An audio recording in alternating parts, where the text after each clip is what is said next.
এখন বাজে বিকেল 4:35। তো এখন আমি একটা ভিডিও করবো, গেট রেডি উইথ মি। একটা ছোট, অনেকদিন ভালো ভিডিও করতে পারছি না বিশেষ কারণে। আমার আবার 6:30 থেকে ক্লাস আছে, তো ভাবলাম ভিডিও তো করবো, তার সাথে ছোট একটা ব্লগও করা যায়। আমার আইলাইনার পরাও অ্যাকচুয়ালি বুঝতে পারি না যে আমাকে কোন লিপস্টিকটা মানাবে কোন সাজের সাথে। তো আমি একটা নিয়েছি, এটা অ্যাপ্লাই করে দেখি যে ভালো লাগছে কিনা। খারাপ লাগছে না, যেহেতু আমি খুব সিম্পল সাজি। তো লিপটা একটু ডার্ক শেড, আই থিঙ্ক ভালোই লাগছে। কমপ্লিট হোক, তারপর বোঝা যাবে। গয়নাগাটি কিছুই মন মতো পেলাম না, এটা আমার অনেক পুরনো দিদির।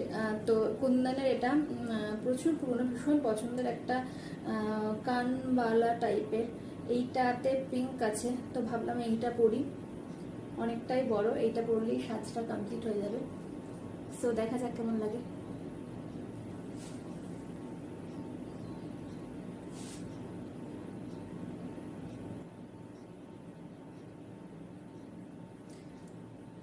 নতুন শিখেছি একটুখানি ব্লাশ ইউজ করা।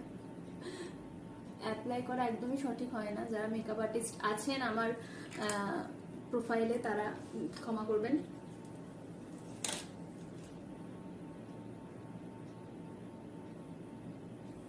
অনেকদিন হয়ে গেল আমার রিংস গুলো পরা হয় না, আমার এনগেজমেন্ট রিং।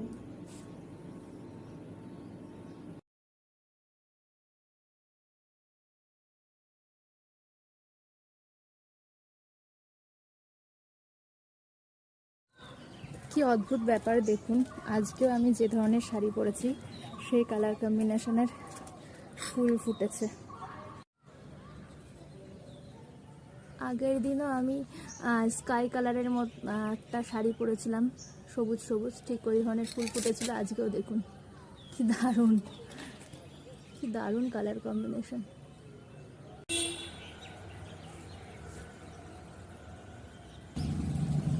আমি সাধারণত ফুল ছেঁড়া পছন্দ করি না, তাই নিচে যেগুলো ঝরে পড়ে আছে সেইখান থেকেই আমি ভাবছি যে একটুখানি চুলে দেব।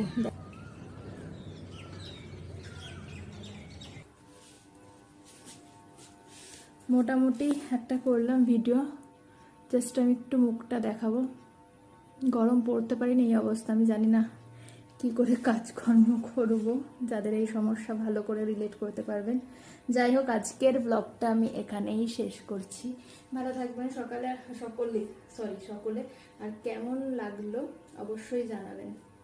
ওকে, টাটা।